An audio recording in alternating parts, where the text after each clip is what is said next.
Antes de comenzar, me quiero presentar. Mi nombre es Pablo Corbalán, soy miembro de la Iglesia Cristo Mi Pastor ahí en Santiago.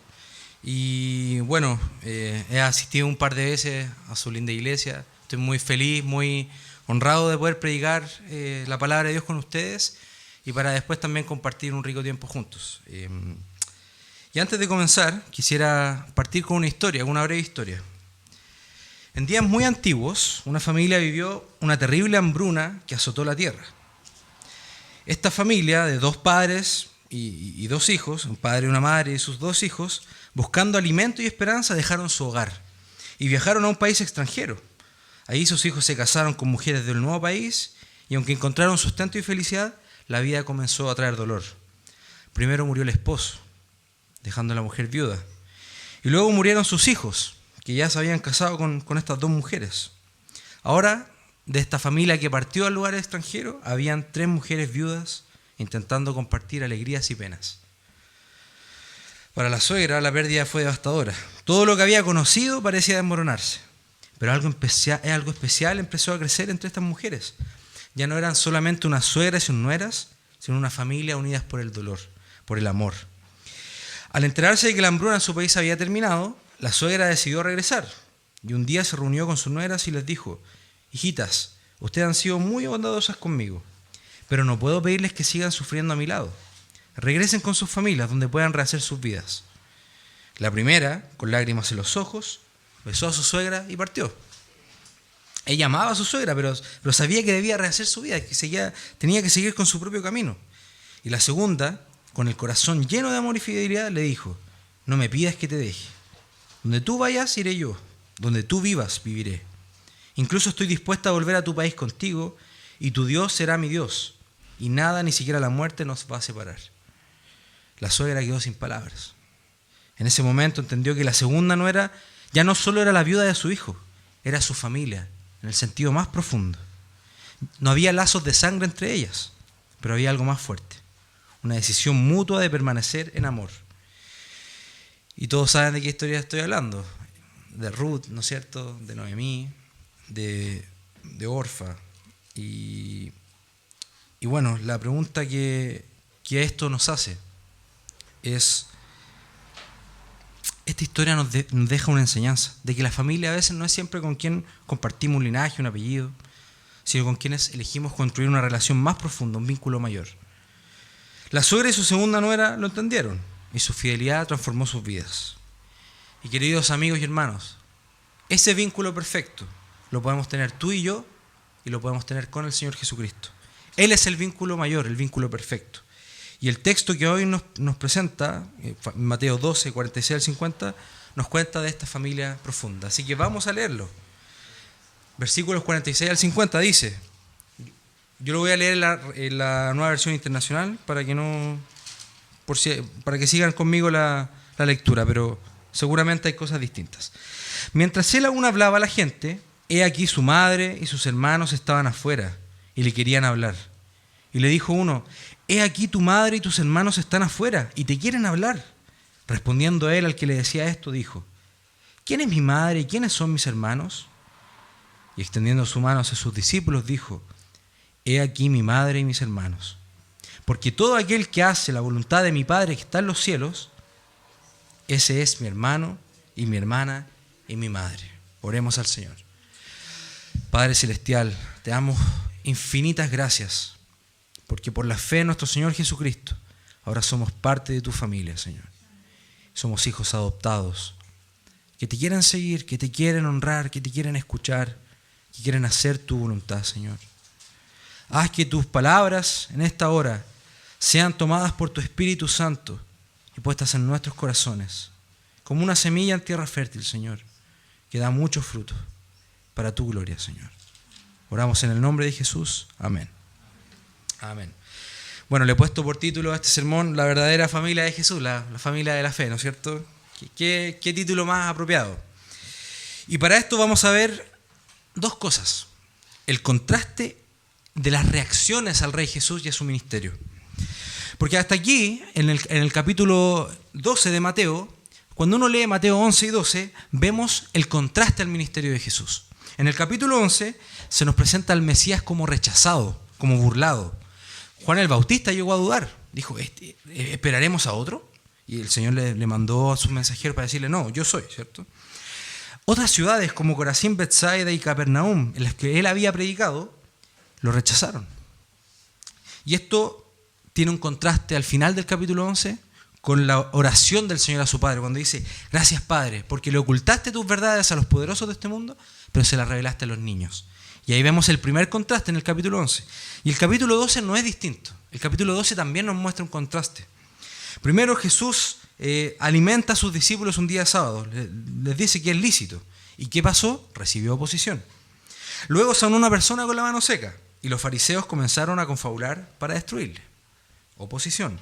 Después sanó a un endemoniado, a un ciego mudo y que fue acusado de hacer todo esto por el poder de Satanás. Que vemos nuevamente oposición, rechazo a Jesucristo.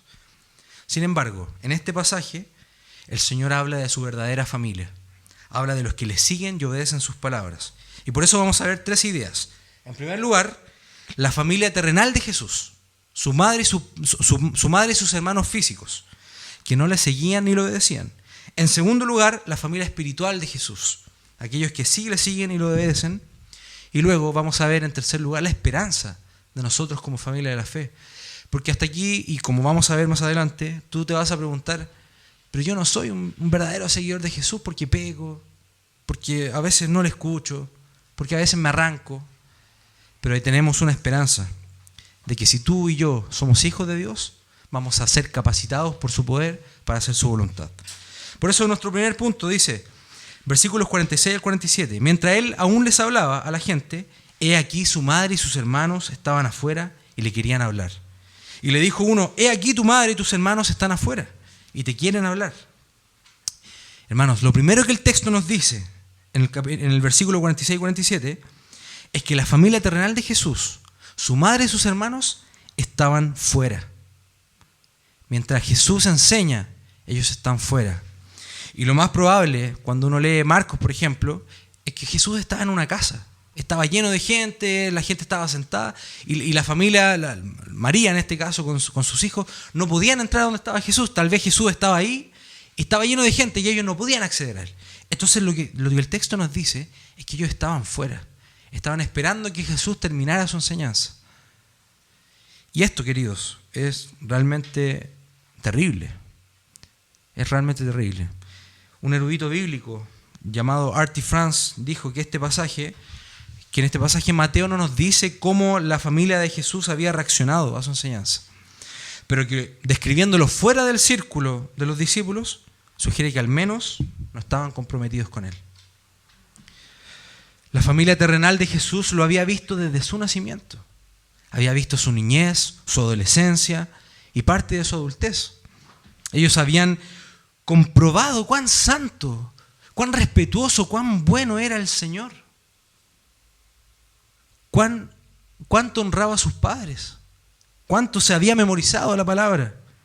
Ellos habían visto que realmente Jesús era el Mesías prometido.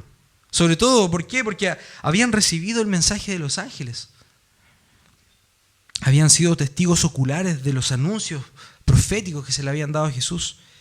Y en esta escena vemos que cuando Jesús enseñó en una casa, ellos estaban fuera. Su familia estaba fuera. Y hasta acá, queridos, quiero que reflexiones. Tú como seguidor de Jesús, como alguien que participa de su iglesia, ¿dónde estás? ¿Estás afuera? ¿O tienes comunión con Él?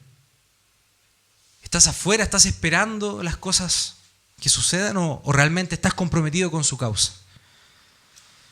Hasta aquí ellos estaban fuera de su círculo. Más adelante se nos dice que, por ejemplo, su hermano iba a ser un prominente líder de la iglesia, ¿no es cierto? Pero hasta aquí ellos estaban fuera.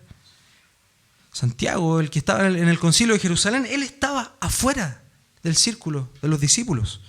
Ellos pudieron ser parte de sus discípulos, pudieron escuchar sus enseñanzas, pudieron ver, ser testigos, maravillarse, gustar de Cristo. Gustar de Cristo, pero estaban fuera. Y lo segundo que se nos dice de esta familia terrenal, que no es el segundo punto, es la segunda idea de este primer punto, es que esta familia terrenal, mientras Jesús enseña, Ellos son los que le quieren hablar. Esta escena, como les dije, se relata en Marcos 3. Y esto se relata en Marcos 3, versículos 31 al 35. Pero antes de eso, en el versículo 21 se nos dice que cuando lo oyeron los suyos, es decir, su familia, la misma familia de la que estamos hablando, vinieron para llevárselo. Porque decían, está fuera de sí. Jesús está fuera de sí. Y queridos, recuerden también el contexto histórico en el que se nos estaba desarrollando esta historia. Cuando alguien echaba fuera demonios, se decía culturalmente que se echaba demonios por el poder de alguien superior. Entonces, en este caso, los adversarios de Jesús, los que lo estaban acusándole de que él obtenía el poder. ¿Por quién? Por Satanás. Este hombre echa fuera demonios por el poder de Satanás. Eso es lo que están diciendo de Jesús. ¿Y qué cosa está asociada también con la expulsión de demonios? La hechicería, la falsa doctrina, la locura.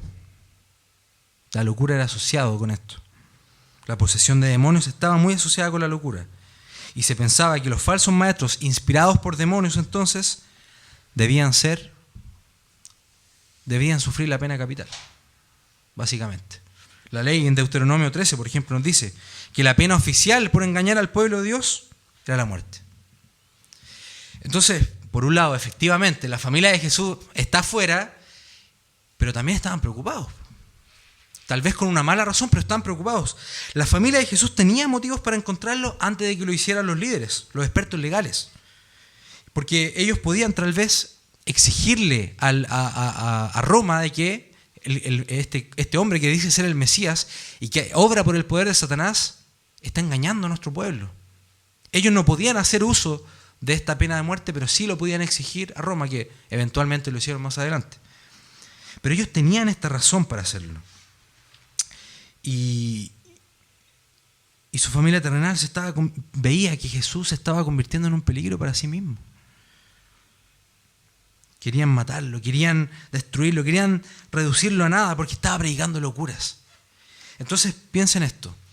La familia terrenal de Jesús, que lo vio, que experimentó cuán obediente, cuán santo era él, ahora lo ven predicando aparentes locuras. Y por esas locuras y por la expulsión de los demonios, ellos concluyen, las autoridades se lo van a llevar y lo van a matar. Y parece que tienen razón, porque no le creían. Si ellos lo hubiesen creído, hubiesen estado parte del grupo de los discípulos. Pero como no estaban como parte del grupo de los discípulos, ellos al menos estaban de acuerdo con ellos. Jesús está fuera de sí. Llevémoslo, antes de que le pase algo. Y ellos quisieron llevárselo, porque podría provocar su muerte. Pero no solo eso, podría traer deshonra a su familia. Y por eso querían hablarle, querían disuadirlo de perseverar en su misión. Mientras los discípulos se callan para oír al maestro, su familia terrenal se quería hacer cargo de él, se lo querían llevar. Ellos querían hablarle a Jesús. Ellos no querían que Jesús les hablara, que Jesús les enseñara. Ellos querían hablarle a Jesús. Y amigos, recordemos que Mateo nos presenta a Jesús como el rey prometido. El rey prometido, el hijo de David. El Mesías, el hijo de David, que iba a traer libertad a su pueblo. Y cuando el rey habla, queridos hermanos, nosotros no tenemos otra opción que humildemente disponer nuestros oídos y escuchar lo que él nos quiera decir. Tengamos cuidado de ser como la familia de Jesús en este punto, donde ellos querían hablarle, pero no querían escucharle, estaban fuera. Y si de alguna forma se puede representar esto, es cuando Cristo reprendió a Satanás, cuando Pedro lo tentaba para decir, Señor, ¿para qué vas a ir a morir? Por muy buena intención que tuviera, estaba haciendo lo contrario a la voluntad de Dios. Por eso es que Jesucristo hace lo que hace. Por eso es que reúne a sus discípulos y les enseña. Y por eso es que vemos que su verdadera familia es de aquellos que están con él. Pero antes de eso, un pequeño resumen de este punto. Su familia terrenal lo rechazó como Mesías. Estaba fuera mientras él enseñaba. No compartían su ministerio. No hay mención de su familia mientras él inició y desarrolló su ministerio. No lo escuchaban y hasta lo trataron de loco. Y esto nos presenta una pregunta, hermanos, unas aplicaciones para nosotros. ¿Qué tipo de persona eres en esta escena? Como les dije antes, ¿eres de los que está dentro de la casa con el maestro? ¿O eres de los que está afuera? ¿Tú lo sigues? ¿Tú sigues a Jesucristo? Tal vez lo has visto. ¿Has experimentado su gracia en este culto de adoración? ¿Escuchas su palabra semana a semana? ¿Ves sus bendiciones? ¿Ves cómo Él te bendice? ¿Te cuida en los momentos de adversidad? Pero yo te digo algo. Si tú no estás con Él, si tú no tienes intimidad con Él, si tú no le sigues, si tú no oyes sus palabras y si no haces su voluntad, déjame decirte que estás perdido. Y estás igual que los que están afuera, malgastando el tiempo, malgastando la fe. Y te hago esta pregunta: ¿qué te impide entonces entrar? ¿Qué te impide entrar? ¿Es tu pasado? ¿Son tus pecados actuales? ¿Es tu desobediencia? ¿Es el qué dirán? ¿Qué es lo que te impide venir a Jesucristo y disfrutar de Él? ¿Qué es lo que te impide gustar de su gracia? ¿Qué es eso? ¿Qué es ese ídolo? ¿Es el estatus? ¿Es la locura del Evangelio como lo veía la familia terrenal de Jesús? ¿Qué hace que no entres a escucharle y a disfrutar de Él? Yo te invito a que reflexiones esto en tu corazón. ¿Y qué tan importante es su palabra para ti? ¿Sabías que en ella realmente puedes escuchar la voz de Dios? ¿Sabías que en ella está todo lo necesario para hacer la voluntad del Padre? ¿Cuánto tiempo te gastas gustando, escudriñando su palabra? Ten cuidado de despreciarla como lo hacían ellos en este punto de la historia. Ellos despreciaron las palabras del Maestro. Viendo su boca abierta, la boca del profeta, no querían oírlo. Pudiendo escucharle, estaban lejos. Esa era la familia terrenal de Jesús. Pero hermanos, esto hace un pleno contraste con el de sus discípulos. Miren lo que dice el versículo 48, 49, 50. Nuestro segundo punto, la verdadera familia de Jesús, la familia espiritual de Jesús, aquellos que le siguen y lo obedecen. Respondiendo él al que les decía esto, dijo: ¿y quién es mi madre? ¿Y quiénes son mis hermanos? Y extendiendo su mano a sus discípulos, dijo: he aquí mi madre y mis hermanos. Porque todo aquel que hace la voluntad de mi Padre que está en los cielos, ese es mi hermano y hermana y madre. Lo primero que estos versículos nos dicen de la verdadera familia de Jesús es que su verdadera familia son sus discípulos. Y en este tiempo, hermanos, era una tremenda declaración esto que hacía el Señor. ¿Por qué? Porque en el judaísmo, permitir que los lazos religiosos tomaran preeminencia por sobre los lazos familiares era inaudito. Era algo insólito presentar a tu familia, por ejemplo, a la iglesia por sobre tu madre. Era algo insólito. En el judaísmo eso no existía.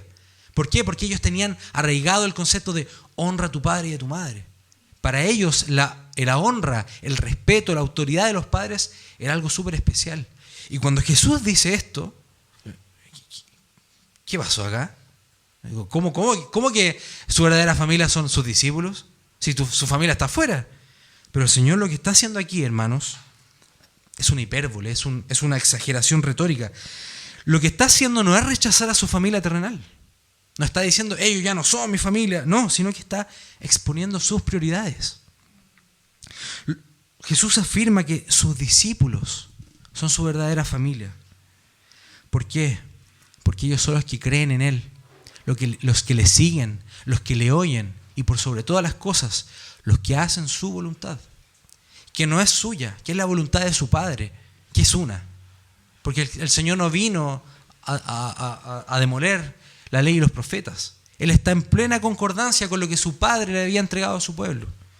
Entonces Jesús lo que está haciendo no es rechazar a su familia. No está diciendo mi mamá ya no es mi madre y yo no la honro y ya no la amo. De hecho, más adelante en los evangelios leemos cómo María, y en la historia, María fue cuidada por los discípulos después. Pero hasta este punto de la historia, Jesús dice, mi verdadera familia no es la de carne, la de lazos físicos, sino de aquella espiritual, con la que no voy a solamente pasar tiempo en esta tierra, sino con la que voy a pasar toda la eternidad. Y como te decía antes, a diferencia de la familia terrenal de Jesús, ellos sí están con Él. A diferencia de los que están afuera, esperando que Él termine su locura, ellos están dentro, están apegados a Él, pasan tiempo con Él, 24/7. Les encanta estar con Cristo. Lo escuchan, le preguntan: Maestro, Rabí, Señor, explícanos esta parábola. Enséñanos más. Queremos saber qué está en tu mente, Señor, porque tú eres el Hijo, tú eres el Cristo, el Hijo del Dios viviente. Queremos saber cómo piensa la mente del Mesías, qué es lo que el Mesías nos tiene para dar. ¿A quién iremos, Señor? Solo tú tienes palabras de vida eterna. Ellos querían poner en práctica esto, ellos querían estar con Él. Ellos saben que sus palabras son vida. Y esta práctica de escucharlo es simplemente manifestar que todo lo que los discípulos, su verdadera familia, quiere es estar con Él. ¿Te ha pasado, hermano, que te gozas cuando hay un asado familiar? Están los padres, los hijos, los nietos y están todos juntos, juegan, se divierten, comen. Es un momento muy rico. Es un momento de plena felicidad. Pero los discípulos y Cristo se gozan estando el uno con el otro. El Señor, y perdón que me salga del texto, pero en Juan el Señor ora: quiero que a donde yo voy ellos estén. Un puritano decía que Cristo en este momento tiene un deseo insatisfecho, porque sus hijitos, sus discípulos no están con Él en el cielo. ¿Te das cuenta del corazón pastoral de Cristo? Que te está diciendo: no te pierdas, no te quedes afuera. No dejes de participar del culto, de los creces. No dejes hacer de esto. No dejes de compartir con tus hermanos, de almorzar un domingo, de visitarse la semana. No dejen de orar el uno por el otro. No dejen de participar del cuerpo de Cristo. Vengan. Permanezcan en Él. Eso es ser un verdadero discípulo de Jesús. Y te hago estas preguntas. ¿Cuánto tiempo inviertes en tu semana para estar con Él en oración? ¿O en su palabra la escudriñas? ¿Cuánto de tus conversaciones son Jesucristo y su reino? ¿Cuánto de tu vida es seguir al Rey? Rendirle obediencia, lealtad. ¿Cuánto hablas de Él a otros? ¿Qué tan central es Jesucristo en tu vida? ¿Qué tan especial para ti es estar con Cristo? ¿Estás dejando lo que te impide venir a Él? El tiempo de ocio, la pérdida de tiempo, los pecados, los ídolos. ¿Qué ídolo, qué barrera hay en tu relación con el Señor? ¿Es el fútbol, el Netflix, las amistades? Que todas estas son cosas buenas, ¿cierto? El mismo ministerio. Cuando el pastor tiene que tal vez estar haciendo cosa tras cosa, visitando a los hermanos. ¿Cuánto tiempo hace eso y dejar de estar con Cristo? ¿Es tu cónyuge un impedimento para estar con Cristo? ¿O son los planes, el calendario? No, que ya tengo mi calendario lleno. ¿No te puedes hacer un espacio en tu calendario para oírle, para estar con Él? Y lo segundo que se nos dice de la familia terrenal, de la familia espiritual de Jesús, es que no solo lo oyen y están con Él, sino que hacen su voluntad, la voluntad de su Padre que está en los cielos. Ellos, además de estar con Él, quieren hacer su voluntad, que es la misma que la del Padre. Ellos estaban con Cristo porque querían verlo, querían escucharlo, querían admirarlo, pero también querían saber cómo Él se comportaba. Desean poner en práctica todo lo que Él les ha mandado. Esos son los que hacen la voluntad del Padre Celestial. Y en este mundo greco-romano, ¿se acuerdan que está Roma y todo este mundo filosófico? Bueno, la voluntad para ellos era algo asociado con el destino, era algo así asociado con el destino, con lo que no conocemos. Pero en el contexto bíblico, en el contexto del pueblo hebreo, fíjense lo que es la voluntad. Es una relación personal con Dios, una relación activa con Dios. de tal manera de que ellos podían entender que si leían la Torá, que si leían su Biblia del Antiguo Testamento, para ellos la Biblia del Antiguo Testamento, que si leían eso y cumplían lo que estaba ahí, ellos estaban haciendo la voluntad de Dios. Esa voluntad desconocida, que están flotando en el aire, filosófica, los judíos entendían que cuando ellos ponían en práctica su palabra, ellos estaban, ¿han escuchado esa frase? En el centro de la voluntad de Dios. Quiero estar en el centro de la voluntad de Dios, quiero hacer la voluntad de Dios. Bueno, hacer la voluntad de Dios para ellos no era algo filosófico del que sucederá el día de mañana, no. Era poner en práctica sus enseñanzas. Y en el Nuevo Testamento, este concepto no solo se expande para, como les digo, Jesucristo dijo, no vine a derrocar, no vine a derribar, no vine a anular la ley y los profetas. Pero Él también trajo una enseñanza renovada, porque la interpretación de la ley había sido trastocada por la tradición. El mismo pastor Juan Pablo nos predicó en Marcos, ¿cierto? Y ahí había muchos ejemplos de la tradición. Pero Cristo no solo está confirmando la ley, sino está agregando estas interpretaciones correctas. Entonces la voluntad de Dios para los discípulos del Nuevo Testamento era imitar a Jesucristo, quien cumplió la ley. Hacer la voluntad de Dios entonces es prestar atención a lo que este bello testimonio tiene para decirnos, pero luego ponerlo por obra. ¿Por qué? Porque no solo de los oidores es el reino de los cielos, sino de los hacedores. Y aquí me gustaría hacer algunos conceptos teológicos, ¿no es cierto? ¿Cuál es la voluntad de Dios? Bueno, la teología sistemática con este teólogo Berkov, que algunos de ustedes lo han escuchado, dice que podemos distinguir muchos tipos de voluntades. Y de las más típicas, de las clasificaciones más típicas, hay dos. La voluntad decretada o la voluntad secreta, que está decretada y está oculta, que no la conocemos, no sabemos, por ejemplo, cómo tú y yo vamos a partir de esta tierra, eso no lo sabemos. Pero la segunda es el precepto revelado en su ley y en su evangelio. Y por lo tanto nos da a conocer los deberes del género humano. ¿Para qué? Para gozar las bendiciones de Dios. ¿Se dan cuenta de la diferencia? Una es la voluntad secreta de Dios, que no la conocemos, y otra es la revelada en su palabra. ¿Para qué? Para que vivamos conforme a los deberes que tenemos, para gozar de los beneficios que tenemos. ¿Se dan cuenta? Obra y serás bendecido. El que siembra cosecha. Si tú eres obediente, el Señor te va a bendecir. No estoy hablando de algo del evangelio de la prosperidad, donde tú tienes que hacer cosas para que Dios te bendiga. No estoy hablando de eso. Es porque para el cristiano obedecer su palabra es un gozo. Y Dios confirma esa obediencia. Y te hago esa pregunta. ¿No es eso para ti una alegría como discípulo del Señor?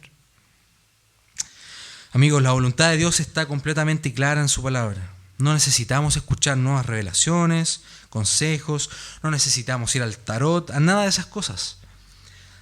A la ley y al testimonio, decía Isaías. Si no dijeren conforme a esto, es porque no les ha sido amanecido. Tienen un entendimiento entenebrecido. Pero a la ley y al testimonio, toda la Escritura es inspirada por Dios, útil para enseñar, para redarguir, para corregir, para instruir en justicia. Y nosotros generalmente omitimos este versículo. ¿A fin de qué? De que el hombre de Dios sea perfecto, enteramente preparado para toda buena obra.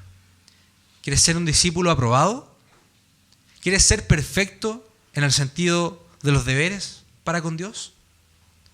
Bueno, pon esfuerzo, pon tiempo en estudiar la palabra del Señor. Pon ganas. Pide al Señor, revélame, Señor, ayúdame a entender esto. En resumen, hermanos, la familia verdadera de Jesús pasa tiempo con Él porque le ama. Ellos quieren estar para escuchar con sus palabras, para escuchar sus palabras, para saber cómo Él quiere que vivan. Y lo escuchan porque en ellos, en esas palabras, en esa ley, ellos saben que pueden efectivamente hacer la voluntad del Padre Celestial. Su verdadera familia está íntimamente relacionada con Jesús, sus enseñanzas, su obediencia. Y por lo tanto examina tu vida, querido, en función de la palabra de Dios. Si tu vida no está avanzando en un camino de santificación, tal vez es muy probable que estés afuera. tal vez es probable que digas que el Evangelio es una locura. Porque no hay liviandad en poner en práctica la palabra. Acuérdense de la parábola de los 2 cimientos. El hombre fiel construye su casa sobre la roca. Ese hombre inteligente que ve cuando vienen las pruebas está cimentado. Y ese es el que hace la voluntad de Dios, el que pone por práctica su palabra. En cambio el otro, ya sabemos cuál es su destino. La ruina, ¿no es cierto? Y tengo estas preguntas para ti, porque tal vez tú dices, sí, yo efectivamente vengo a la iglesia, me reúno con los hermanos, hago mis disciplinas, trato de hacer todo lo que la Biblia me dice. Y hasta aquí te dirás por dentro, Señor, yo trato, pero no lo logro. Trato de priorizarte, trato de buscarte, trato de orar, trato de leer la Biblia, pero no la entiendo, no puedo, Señor, se me hace muy difícil. ¿Qué puedo hacer? Porque la palabra nos ha dicho, si no la ponemos por obra, o si no la estamos escuchando, si no estamos pasando tiempo con Él, es porque tal vez estamos fuera.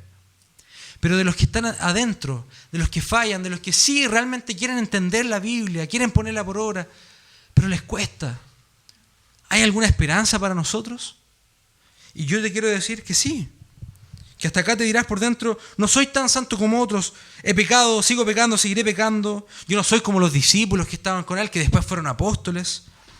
Pero sí, hermanos, yo te quiero decir algo, que si tú pones tu fe en Cristo, si tú tienes tu fe en Cristo, has sido adoptado como su hijo. Si tú no le conoces hoy y decides poner tu fe en Jesucristo, tú serás incorporado en su familia. ¿Y cuál es la esperanza de su familia entonces? La esperanza de la verdadera familia de Jesús es que sí podemos seguirle y hacer su voluntad, porque somos adoptados en Él. Y los que creen y siguen a Jesús, como les dije, son su familia. Y si tú eres parte de su familia, ¿cómo crees que el padre va a tratar a sus hijos? ¿Cómo tratas tú a tus hijos? Tú quieres que ellos te imiten, ¿cierto? A los padres les gusta que, ojalá que, es el típico dicho, quiero que mis hijos sean al menos lo que yo fui, de ahí para arriba. ¿Qué haces tú para eso?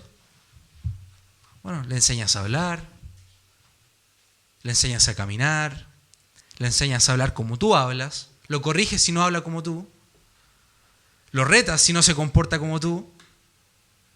Cuando trae tal vez costumbres de afuera de la casa de los amigos, pones ojo para ver qué cosas están en contra de lo que tú le estás enseñando, ¿cierto? ¿Y no hará lo mismo el Padre Celestial eso por nosotros, sus hijos? ¿No tendrá cuidado de ti y de mí, que sabe que vivimos en este mundo de pecado como peregrinos? ¿Que sabe que tal vez leemos la Biblia y a veces no la entendemos? ¿Acaso el Padre Celestial no nos dará todas las cosas? ¿No nos dará su Espíritu Santo a aquellos que se lo piden? Si estás viviendo para Cristo, hermano, y quieres vivir de acuerdo con lo que Él desea en su palabra, tal vez eso demuestre que sí eres un cristiano. Tal vez eso demuestre que sí, realmente fuiste adoptado. Pero ¿qué falta? Un camino de santificación más profundo. Y quiero leerte algo que a mí me llamó la atención hace un tiempo. Este es un pastor escocés llamado John Murray, que dijo lo siguiente: la justificación significa nuestra aceptación para con Dios como justos. La regeneración es la renovación de nuestros corazones, según la imagen de Dios. Pero por sí mismas, la justificación, la regeneración, incluso la santificación, por más preciosas que sean, no indican lo que se nos confiere como adoptados. ¿Por qué?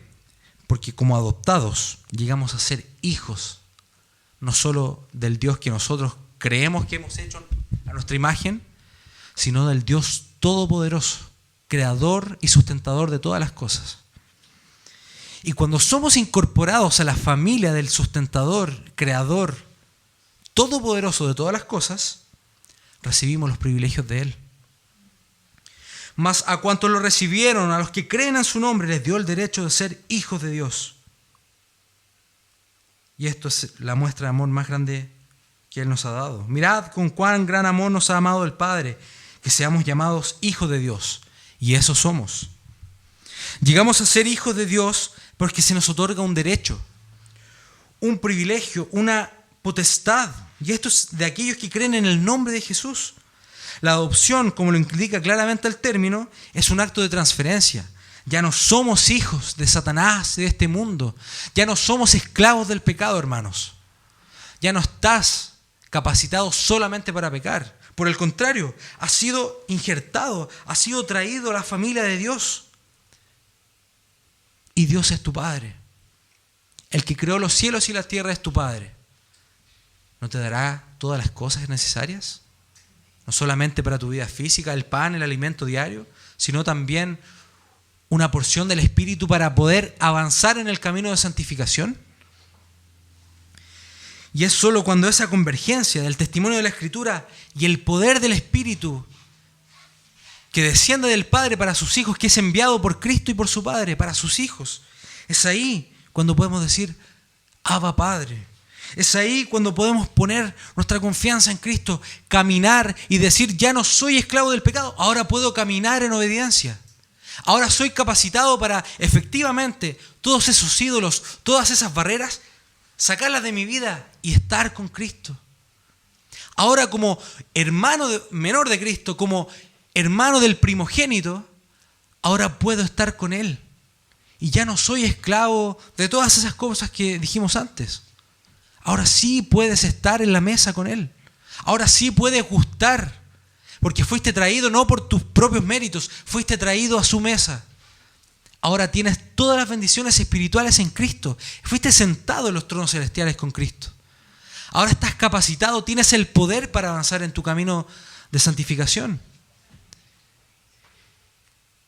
Y yo sé que tal vez esto es alegorizar un poco, y no lo tomen como una enseñanza desde la palabra, pero su madre y sus hermanos terrenales no entraban.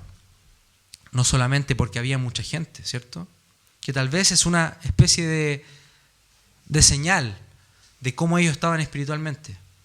Ellos dijeron, bueno, si hay gente, me quedo afuera nomás.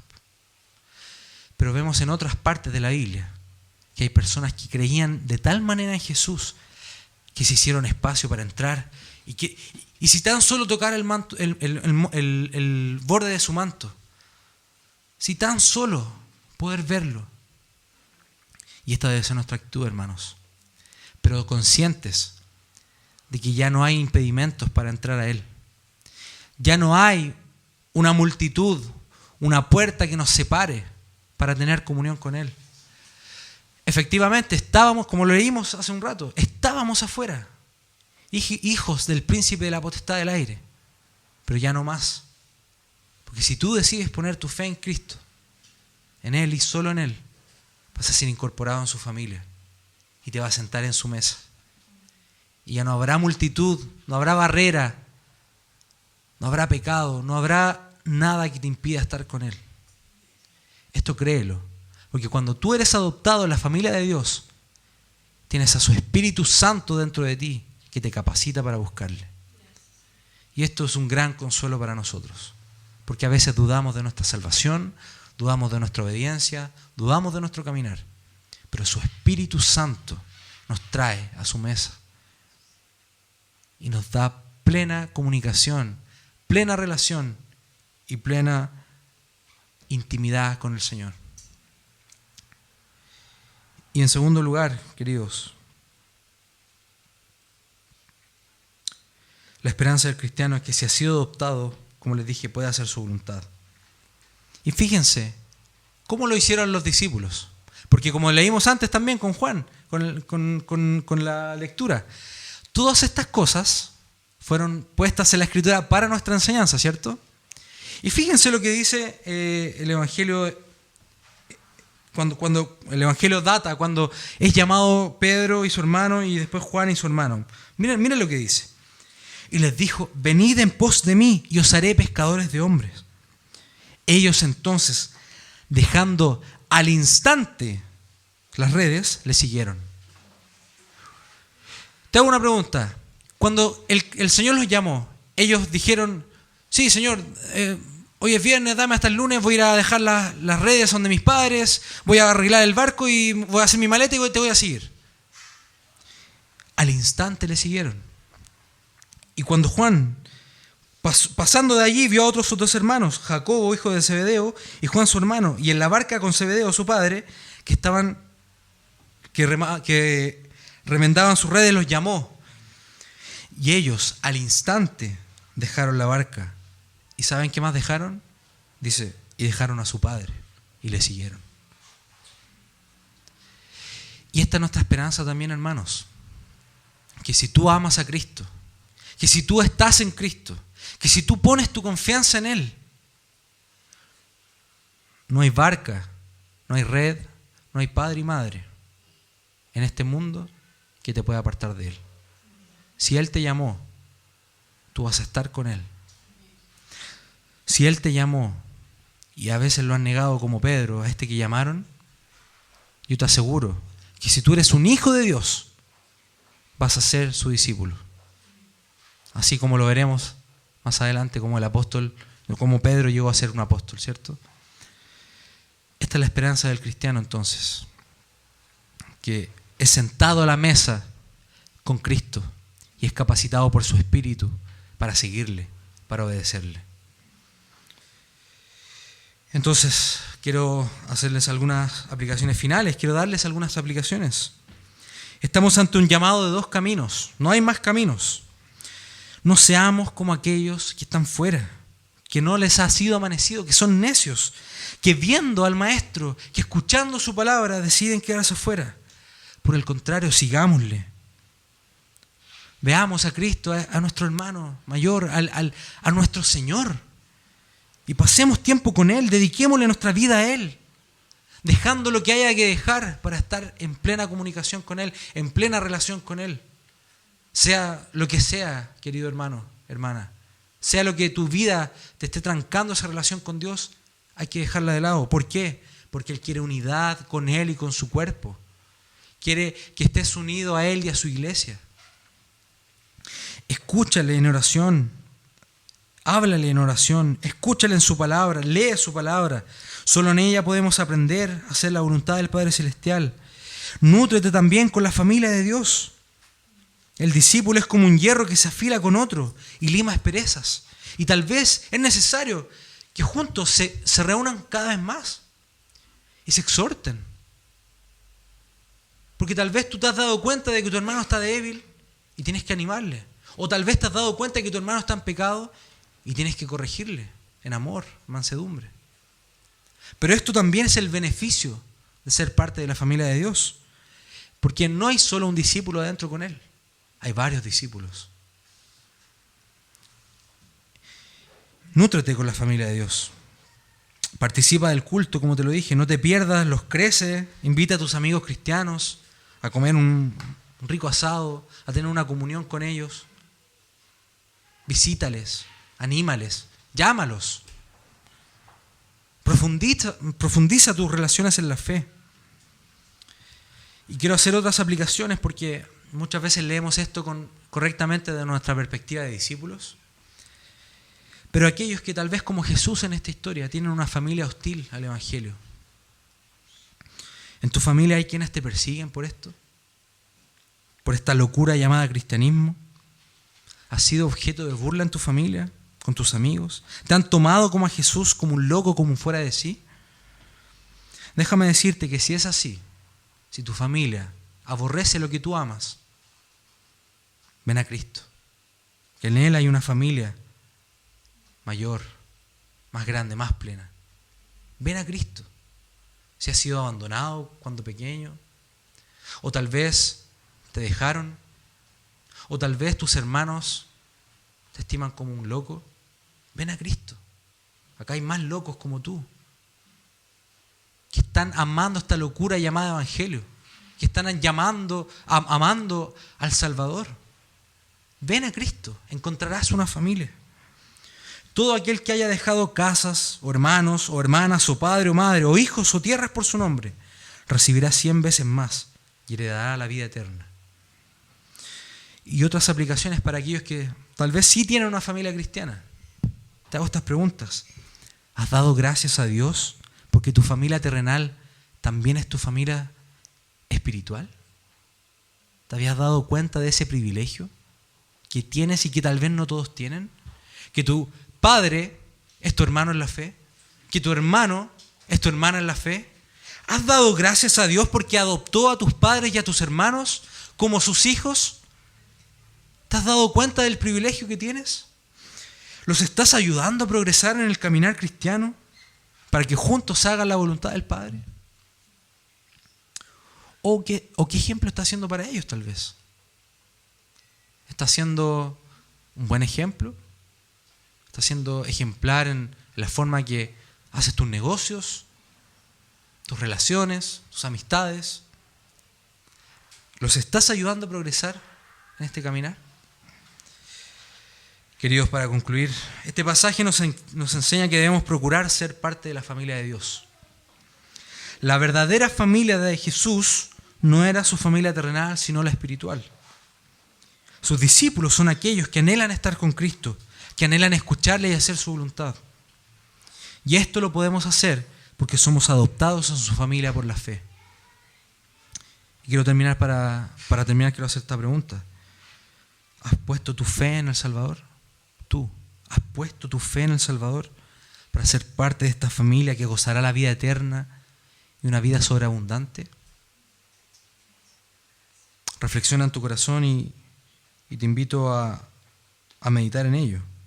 Y si no lo has hecho, llama a Cristo, a tu Salvador, y llama a su Padre Celestial como tu Padre. Medita en eso, te invito a que oremos. Amado Padre Celestial, nuestro Padre Celestial, bendito sea tu santo nombre. Bendito seas tú, creador y sustentador de todas las cosas. En ti somos, nos movemos, existimos, recibimos toda buena dádiva, todo don perfecto. En ti, Señor, oh Señor Jesucristo, en ti somos salvos. Y en ti somos adoptados en esta familia. Somos convidados a ser parte de tu familia, a ser tus discípulos, Señor. Y escucharte, Señor. Pasar tiempo contigo, Señor. Inquirir en ti, buscarte, anhelarte.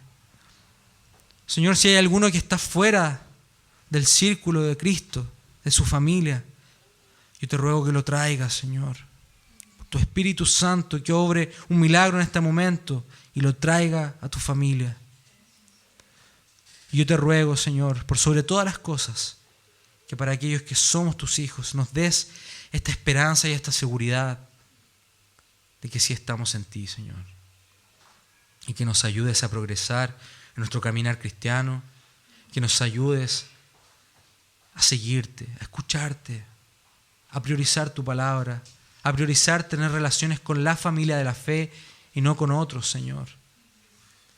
A priorizar el culto de adoración, los grupos en casa, la amistad cristiana, Señor. Y por sobre todas las cosas, que todo esto que hemos escuchado lo pongamos por obra, Señor. Para que podamos ser sabios y no necios, Señor. Para que construyamos sobre la roca. Y cuando venga la prueba, Señor, seamos siervos fieles. Queremos ser tus discípulos fieles, Señor. Que una vez decidieron dejar todo lo que tenían para seguirte.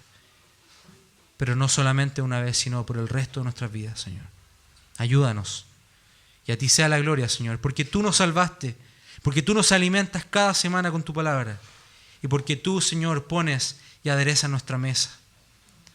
Y nos convidas a ser parte de tu familia. A ti sea la gloria por los siglos de los siglos. Amén. Amén.